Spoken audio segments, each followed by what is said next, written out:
Guys, for today's video, ito magugulat kayo. Kasi, yung isang subsidiary ni BPI, si BPI Bangko, nakikipagsabayan na sa mga online banks natin na tulad ni Ownbank at saka ni Cbank. Ayan. Kasi, nag-o-offer na rin siya ng high interest savings account. At gaano ka high interest yan? Well, pag-usapan natin yan. Ang tawag nila dito is BPI Todo Savings. Samahan niyo ako, pag-usapan natin yan. Sit back and let's discuss coming right up.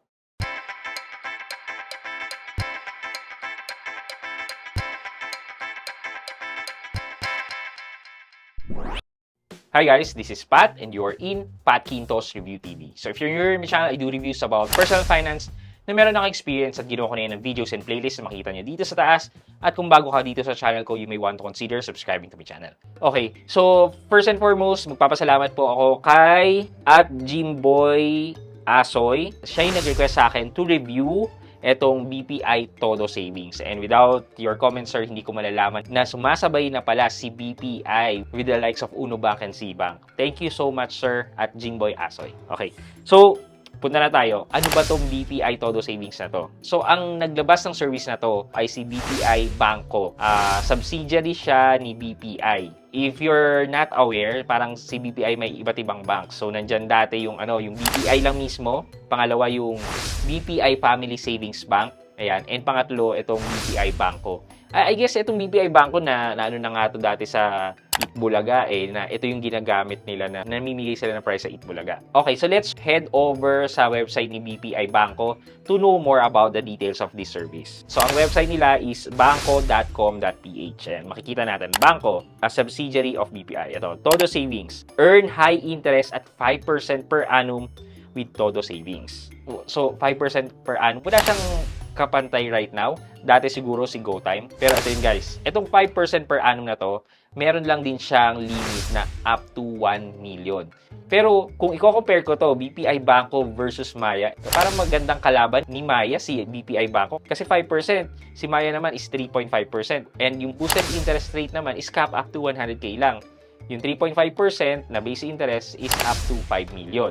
Okay, so available daw to sa Play Store and sa App Store. Ito daw. Open an account in just 5 minutes with one valid ID. Earn 5% per annum, no maintaining balance.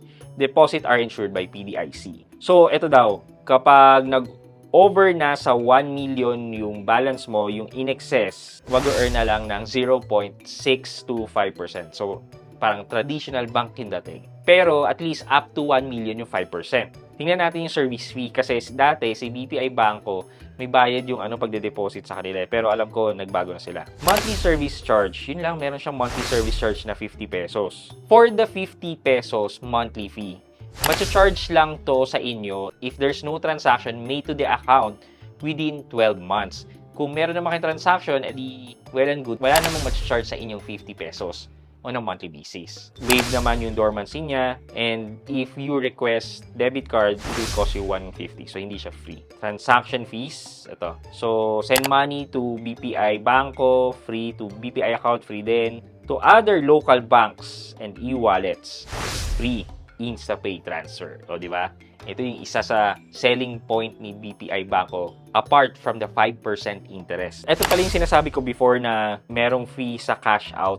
So, there's a 2% charge for the cash out withdrawal if you withdraw sa BPI Bangko branches. But since free naman ang InstaPay transfer, i-transfer mo lang sa ibang bank account mo. So, basically, ito yung dalawang maganda na nakita natin nga kay BPI Bangko, which is the free InstaPay transfer and the 5% interest. And sabi nila, mabilis nga lang gumawa ng account. But the problem is, merong 50,000 na limit dun sa account kapag create mo siya online. For you to be able to deposit larger amounts with BPI Bangko, you will need to head over sa Bangko branch. And then, you will need to fill out forms and do KYC. So, yun lang yung medyo hassle sa process na kailangan nyo pang pumunta ng branch para ipa-upgrade or ipatanggal yung limit ng account. Kasi kung hindi nyo gagawin yun, well, stuck kayo sa account limit na 50,000 pesos. To tell you the truth, guys, hindi naman ako nag-create ng account with BPI. It just so happen na maganda yung offer nila 5%. and yung free InstaPay transfer. If we compare it with other bank, sino-sino ba yung mga bank alternative maliban kay BPI Bangko? So, nandyan naman din si Cbank, nandyan si Own Bank, and since nabanggit natin si Own Bank, kung wala pa kayong Own Bank, you can use my referral link and referral code para pag nag-sign up kayo, hindi lang 6% ang makukuha nyo. Magiging 12% ang interest nyo per annum dahil makakatanggap kayo ng additional 6% na interest voucher kapag yung code na yan ang ginamit nyo. And ito pa guys, pag naglagay kayo ng 50 pesos and hayaan nyo ng 3 days, magkakaroon kayo ng 300,000 pesos na trial voucher. At para saan ba yung trial voucher? Itong trial voucher na to, kikita ng around 50 pesos yung trial na yan, and then pwede nyo ring i-withdraw yung net interest na makukuha nyo. So please use my referral code para meron kayo niyang mga benefits na yan. And nandyan si GoTime. So itong tatlo, okay naman din ang interest rate niya. Si Own Bank din naman ay may free bank transfer. So kung ako yung papapiliin nyo kahit subsidiary si BPI Bangko, right now I'll still be sticking with Own Bank versus BPI Bangko. But you can try BPI Bangko to check the 5% and yung only bank transfer. Pero kasi medyo turn off sa akin yung limit na 50,000 and kailangan ko pang pumunta ng branch para ipaayos yung limit, mag-KYC sa branch, etc. Okay. Very short video lang ang introduction natin dito kasi itong discussion natin was just based on the research I made over the app. For our question of the day. So, itong diniscuss natin, si Bangko, ginagamit niya yung pangalan ni BPI para syempre makilala. So, ang question natin, gaano ka-importante sa inyo ang brand ng isang product? Doon lang ba kayo tumitingin sa brand o more on features din naman? So, let me know sa comment section sa baba at may chance kayo manalo ng 1,000 pesos sa ating weekly GCash giveaway.